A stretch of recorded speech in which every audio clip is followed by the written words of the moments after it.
এদিকে সৃষ্টি মা বলছেন যে ঈশ্বরের সম্পর্কে বলতে গিয়ে বলছেন, যদি শান্তি পেতে চাও মা, কারো দোষ দেখো না। সেই বিখ্যাত কথাটি মায়ের, যারা শ্রীরামকৃষ্ণ এই সম্পর্কে যুক্ত তারা জানেন। যদি শান্তি পেতে চাও তো কারোর দোষ দেখো না। শান্তি মানে তাহলে ঈশ্বর। তাহলে শান্তিটা আমরা কখন পাই? যখন আমাদের মনের মধ্যে জগতের কোনো বাসনা থাকে না, তখনই তো শান্তিটা পাই।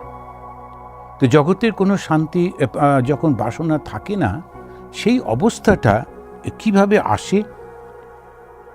যখন আমরা ঈশ্বরকে ভালোবাসি, ঈশ্বরকে জানতে পারি, যখন বুঝতে পারি যে তিনি সমস্ত সব কিছু। সেজন্য বললেন, ঈশ্বরের দিকে যত এগিয়ে যাবে তত শান্তি। এবং শেষে বলছেন প্রশান্তি। তখন ওই শান্তি বা আনন্দ নানান রকমভাবে বোঝাবার চেষ্টা করা হয়। এখন যে লাভ করেছে সেই শুধু বুঝতে পারে, যে বোঝে প্রাণ বোঝে যার, অন্যরা তো বুঝতে পারে না। তখন সেটা। আপনারা শুনছেন ঈশ্বরীয় তত্ত্বকথা। ভিডিওটি ভালো লাগলে অবশ্যই একটি লাইক করবেন, চ্যানেলটি সাবস্ক্রাইব করবেন এবং প্রথম থেকে শেষ পর্যন্ত মন দিয়ে শুনবেন।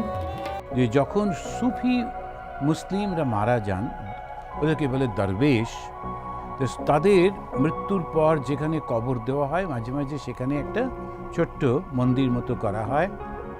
যদিও মুসলিমরা, ট্র্যাডিশনাল মুসলিম যদি আমরা বলি, তারা এটা বিশ্বাস করেন না, তারা কখনো যান না। কিন্তু যারা সুফি তারা ওটাকে খুব মানেন। ওই যে বিখ্যাত দরবেশ, তার যে সেই ক্ষমতা ছিল, ঈশ্বরিক ক্ষমতা, তো তার কাছে গিয়ে প্রার্থনা করে ইত্যাদি। ওরা সাধারণত একটা করে কাপড় বা চাদর দিয়ে ঢাকা দেয় সেই কবরস্থানটা, তো সেটাকে বলে দরগা। তো ঠাকুর বলছেন যে যদি এটা দরগা হয়, মানে নিজেকে দেখিয়ে বলছেন এটা যদি বড় দরগা, তাহলে ওই যে হাজরা বসে আছে হচ্ছে ছোট দরগা। তো কেন? তার মজা করে বলছেন যে যেন ওর কাছে গিয়েও এরকমভাবে লোকেরা যেতে পারে। তো সকালে হাসাহাসি করছেন। ভগবান শ্রীরামকৃষ্ণদেবের এইটা একটা অদ্ভুত ভাব আমরা দেখি, যে যখন তিনি কোনো কথা বলছেন, খুবই উচ্চস্তর থেকে কথা বলছেন, আবার একেবারে খুব মাটির কাছাকাছি এসে খুব মজা করছেন। আশেপাশে মানুষদের নিয়ে যেমন আমরা করি, যাদেরকে খুব ভালোবাসি, যাদের সঙ্গে আমাদের পরিচিতিটা খুব বেশি, তাদেরকে নিয়ে একটু ঠাট্টা মজা টজা করি। তো সেই রকম উনিও হাজরাকে নিয়ে করছেন। হাজরা সাধন করার চেষ্টা করে, তার সঙ্গে সঙ্গে তার একটা বাসনা রয়েছে। শ্রীরামকৃষ্ণ তিনি স্বয়ং ঈশ্বর, তার এত কাছে বসে, তার ঠিক ঘরের দরজার বাইরে বসে সারাক্ষণ তাকে দেখছে, কিন্তু তথাপি বুঝতে পারছে না কেন। ঠিক সাধনটা ওই রকম নেই। ওর হচ্ছে যে ধর্মটাকে একটু দেখিয়ে, আমি ধর্ম পালন করি এইটা বুঝিয়ে মানুষকে একটু ইমপ্রেস করে কিছু টাকা পয়সা নেব। ঠাকুরের দরজার বাইরে, ঠিক ঘরের দরজার বাইরে ওই বড় লাল বারান্দাটায় হাজরামশাই বসে থাকতেন। এখন দেখুন, আমরা যদি ভগবানের কাছেও যাই, কিন্তু যদি মনটা তৈরি না থাকে, তাহলে কিন্তু বুঝতে পারবো না। তো এই হচ্ছে খুব অসুবিধে আমাদের। যদি সেই চেতনাটা না থাকে, সেই চৈতন্যটা না থাকে, তাহলে হবে না। মনটা যদি তৈরি না থাকে, তাহলে হয় না। এখন সেই কারণেতেই আমরা যদি চিন্তা করতে পারতাম যে কেমন করে আমরা এটা করব, তাহলে মনটা প্রথমে শুদ্ধ করতে হবে। মন শুদ্ধ করা মানে কি? জগতে জাগতিক সমস্ত প্রার্থনাগুলো থেকে মনটাকে উঠিয়ে নিতে হবে। যখন জগতের সমস্ত প্রার্থনা থেকে, ইচ্ছাগুলো থেকে মনটাকে উঠিয়ে নিতে পারবো, তখনই কেবলমাত্র এটি সম্ভব হবে, তা না হলে হয় না। তা এখন এটা উনি বলছেন, কিন্তু ঈশ্বরের কথা হইলেই চক্ষে জলে ভাসিয়া যান। ভেতরে ভেতরে মানুষটা এত ভক্তি, এত ভালোবাসা, যে যেই মুহূর্তে কিছু হয় সঙ্গে সঙ্গে তার খুব আনন্দ হয়। অতি প্রেমিক লোক, অন্তরে গোপীর ভাব। কেদারকে দেখিয়া ঠাকুরের একেবারে শ্রী বৃন্দাবন লীলা উদ্দীপন হইয়া গেল। প্রেমে মাতোয়ারা হইয়া দণ্ডায়মান হইলেন ও কেদারকে সম্বোধন করিয়া গান গাইতেছেন। এই কেদার এক একজন ভক্ত তারা আসে, ভগবান তাদেরকে খুব ভালোবাসেন। এই যখন খুব ভালোবাসেন তাদেরকে দেখলেই তার খুব আনন্দ হচ্ছে। এখন সেই মুহূর্তে তারা কিন্তু মনে করত ভগবান শ্রীরামকৃষ্ণ একজন খুব বড় সাধক, অত্যন্ত সুন্দর মানুষ, তার কাছে গেলে আনন্দ হয়। কিন্তু আজকে এত বছর পরে দাঁড়িয়ে আমরা তো জানি যে তিনি ভগবান স্বয়ং, তিনি স্বয়ং ঈশ্বর। যে এক পণ্ডিত বলেছিলেন যে যে আপনি অবতার, সেটা শুনে ঠাকুর আর একজন পণ্ডিতকে বললেন, জানো তো ও আমাকে অবতার বলছে। তখন দ্বিতীয় পণ্ডিত যিনি সাধন ভজন করতেন সঙ্গে সঙ্গে উত্তর দিচ্ছেন, ও তো খুব ছোট কথা বলেছে, সাধারণ কথা বলেছে। যার থেকে অবতার সৃষ্টি হয় আপনি হচ্ছেন সেই। এইটা তিনি সেই, যিনি সেই স্বয়ং ঈশ্বর, যিনি জগৎ স্রষ্টা, তিনি যদি কাউকে দেখে উদ্দীপিত হন, খুব খুশি হন, ভাবুন তো তার কপাল, তার কীরকম কপাল করে এসেছে, কতখানি পূর্বজন্মের সংস্কার, কিন্তু সে গৃহী।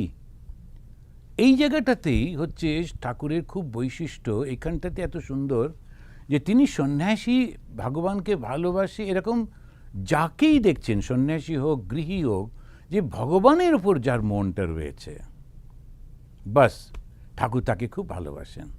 তো মনটা কার কোথায় আছে, ঠাকুরের নিজেরও গল্প আছে, পরে পরে আমরা হয়তো দেখব, এই কথামৃতের মধ্যে পাবো, যে মন দেখেন, ঈশ্বর মন দেখেন, কে কোথায় আছে ওটা অত দেখেন না। তো এমনিতে গেরুয়া পরে রয়েছে, আশ্রমের মধ্যে রয়েছে, ভেতরে ভোগের খুব ইচ্ছা, নাম যশের বাসনা নানান রকম করে চলেছে। সে মনে করছে বটে যে আমি তো একদম ইয়েতেই থাকি। এই যারা যারা মন্দিরেতে পুজো টুজো করেন, পান্ডা টান্ডা একদম ভগবানের কাছেই থাকেন, রোজ সকালে গিয়ে মন্দির খুলছেন টুলছেন, যারা ওখানে যান তারা মনে করেন বাবা এদের কত কৃপা, সারাক্ষণ, আমরা তো সেই কবে বছরে একবার আসতে পারি কি পারি না, এরা সারাক্ষণ এই ভগবানের কাছেই থাকে। কিন্তু থাকলে কি হবে, মনটা কোথায়? যদি মন ভগবানে থাকে খুব ভালো, যদি মন ভগবানে না থাকে তাহলে কিন্তু কিছুই হলো না। তো সেই রকমভাবেই যদি একটু আমরা বুঝতে পারি যে ভগবানের কাছে মনটা, ঠাকুর তাকে দেখে অত্যন্ত খুশি হয়ে গেছেন, গিয়ে তিনি গান করছেন। এই যে মাস্টারমশাই ওই যে প্রথমেই একেবারে লিখে দিয়েছেন ঠাকুরের শ্রী রাধার ভাব।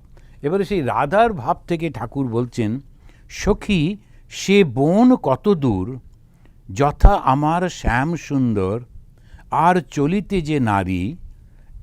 এখন এই কথাগুলো যারা কীর্তন জানেন, কীর্তন শুনেছেন, তারা হয়তো বুঝতে পারবেন। এটা একটা পুরো নাটকের মতো, সুরের মধ্যে দিয়ে দিয়ে খানিক সময় একটু ওরা অল্প নাচের ভাবও করেন, চোখে মুখের ভাব ফোটান, কিন্তু বেশিটা হচ্ছে বসে বসে গান করছেন।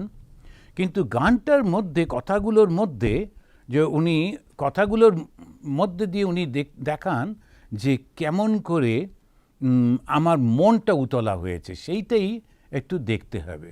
এইটা তিনি বলছেন যে সখী সে বন কত দূর, যথা আমার শ্যাম সুন্দর, আর চলিতে যে নারী। শ্রী রাধার ভাবে গান গাইতে গাইতে ঠাকুর সমাধিস্থ হয়ে যাচ্ছেন, চিত্রার্পিতের ন্যায় দণ্ডায়মান, কেবল চোখের দুই কোণ দিয়ে আনন্দ অশ্রু পড়িতেছে। কেদার ভূমিষ্ঠ ঠাকুরের চরণ স্পর্শ করিয়া স্তব করিতেছেন। হৃদয় কমল মধ্যে নির্বিশেষম নিরীহম, হরিহর বিধিবেদ্যম যোগী ধ্যানগম্যম, জনন মরণ ভীতি ভ্রংশি সচ্চিৎ স্বরূপম, সকল ভুবন বীজম ব্রহ্মচৈতন্য নীড়ে। ব্রহ্মচৈতন্য নীড়ে, এইটা তিনি বলছেন যে সেই যে এর ব্যাখ্যাটা, শব্দগুলো বেশিরভাগই আপনারা অর্থটা বুঝতেই পারছেন। আমার হৃদকমলের মধ্যে সেই নির্বিশেষ বসে আছে। নির্বিশেষ মানে কি? যার কোনো বিশেষ নেই। এই যে বিভিন্ন রকমের গুণ থাকে, সেরকম কিচ্ছু নেই। নির্গুণ গুণময় বলে ঠাকুরকে যেমন বলছেন স্বামী বিবেকানন্দ, তো তার মধ্যে যেন কিচ্ছু নেই, কোনো রকমের ভেদ নেই, নির্বিশেষ। হরিহর বিধি বেদ্যম, এখন ব্রহ্মা বিষ্ণু মহেশ্বর সমস্ত তাদের যে জ্ঞান, সেই সমস্ত জ্ঞান তার মধ্যে রয়েছে। আর তাকে যোগীরা তাকে হৃদয়ের মধ্যে ধ্যান করেন। আর এই যে যাকে যদি আমরা ধ্যান করতে পারি, তাকে তখন কি হয়, জন্ম মরণ ভীতি ভ্রংশী সচ্চিত স্বরূপম, আমাদের জন্ম আর মৃত্যুর ভয়টা চলে যায়, আমরা সে নিজের স্বরূপের প্রতিষ্ঠিত হতে পারি। কেদার তিনি অফিসে চাকরি করেন, সংসারী লোক, তার পরিবার পরিজন রয়েছে, কিন্তু তিনি যখন ঠাকুরের কাছে এলেন, ঠাকুর যখন ওই একটা শব্দ বললেন, সঙ্গে সঙ্গে তার মনের মধ্যে যে ভাবটা এলো, তিনি ঠাকুরের চরণে পড়ে যে স্তোত্রটা পাঠ করছেন, সে স্তোত্রের মধ্যে দিয়ে কি ভাবটা ফুটে হচ্ছে ভগবান শ্রীরামকৃষ্ণ সম্পর্কে, যে প্রভু তুমি সব, ব্রহ্মা বিষ্ণু মহেশ্বরের যে জ্ঞান সেটাই তোমার মধ্যে রয়েছে। যোগীরা তোমাকে তাদের হৃৎপদ্মে ধ্যান করে, তুমি সেই স্বরূপত ব্রহ্ম, তোমাকে আর তোমার থেকেই এই ভুবনের সৃষ্টি, সকল ভুবন বীজম, তুমি সেই জগৎ সৃষ্টি করছ। এই দুটো যদি আমরা লক্ষ্য করি, ঠাকুর ওকে দেখে, একটা মানুষ যে অফিসে কাজ করে সে এসেছে, তাকে দেখে উদ্বেল হলেন, তাকে দেখে তার খুব আনন্দ হচ্ছে, স্বয়ং ভগবানের আনন্দ হচ্ছে ভগবানকে, ভক্তকে দেখে। আর ভক্ত তিনি কিন্তু ভগবানের স্বরূপটাকে চিনতে পেরেছেন। তাহলে যে সে লোকের জন্য কিন্তু ঠাকুর এটা করছেন না, সকলকে ডাকছেন এসো এসো, কিন্তু কারো কারো জন্যে যখন তিনি এই রকম ভালোবাসা প্রকাশ করছেন, তখন আমরা দেখতে পাচ্ছি, আর মাস্টারমশাই পুরো চিত্রটা এঁকে দিচ্ছেন, আমরা চোখ বন্ধ করে দেখতে পাবো সেই ছবিটা। তিনি ঠাকুরের চরণে পড়ে এই বন্দনাটা করছেন, অর্থাৎ ঠাকুরের স্বরূপ সম্পর্কে তার কিন্তু পুরো জ্ঞান আছে। তিনি সেই ব্রহ্মের স্বরূপ, তিনি সেই জগৎ স্রষ্টা, এবং তার থেকেই জগৎ নানা রকম সৃষ্টি হচ্ছে, তার মধ্যে সমস্ত জ্ঞান, ব্রহ্মা বিষ্ণু মহেশ্বরের জ্ঞান তারই মধ্যে। যোগীরা যাকে ধ্যান করে তিনিই সে, কিন্তু এই সেই নির্বিশেষ নির্বিকল্প নিরাকার শ্রীরামকৃষ্ণ রূপে রয়েছেন। এটা পড়তে পড়তে খুব আনন্দ লাগছিল, ভালো লাগছিল। দেখো একজন ভক্ত কেমন করে ভগবানকে চিনে ফেলছে, ভীষণ কঠিন না চেনা। পরবর্তীকালে যখন আমরা ভগবান সম্পর্কে শুনি পড়ি, তখন তো একরকম, কিন্তু যখন মানুষটা সামনে দাঁড়িয়ে আছে, একেবারে সাধারণ অতি স্বাভাবিক, তাকে চিনে কিছুক্ষণ পর শ্রীরামকৃষ্ণ প্রকৃতিস্থ হইতেছেন। প্রকৃতিস্থ হইতেছেন মানে, এখন অনেক সময় কেউ কেউ একটু ভুল করে, তো অপ্রকৃতিস্থ কেন, এরকম প্রশ্ন লোকেরা করেন, যারা ঠিক অতটা জানা নেই। সাধারণত প্রকৃতিস্থ বলতে আমরা কোনটা মনে করি, আমরা এই যে কথা বলছি, কেমন আছো, কি হচ্ছে, কি করছো, এই যে কথাবার্তাগুলো বলি, আমরা মনে করি এটা প্রকৃতিস্থ, এটা স্বাভাবিক। কিন্তু যখন একেবারে সম্পূর্ণ অন্য রকম হয়, সেটা কীরকম, ঈশ্বরের ভাবে মত্ত হয়ে গেছেন, এই জগতের কোনো কিছুর দিকে তার নজর নেই, আর কে বসে আছে, কোথায় কি হচ্ছে, কোনো খেয়াল নেই। ওই রকম যখন একটা ঈশ্বরের ভাবের মধ্যে থেকে যখন, আর মাস্টারমশাইরা প্রায়ই ঠাকুরের মধ্যে এই ভাবটা দেখতে পেতেন, তাই ওই শব্দটা ব্যবহার করছেন, যেন তিনি এবারে আমাদের মতো, আমাদের এই জগতে তিনি এলেন।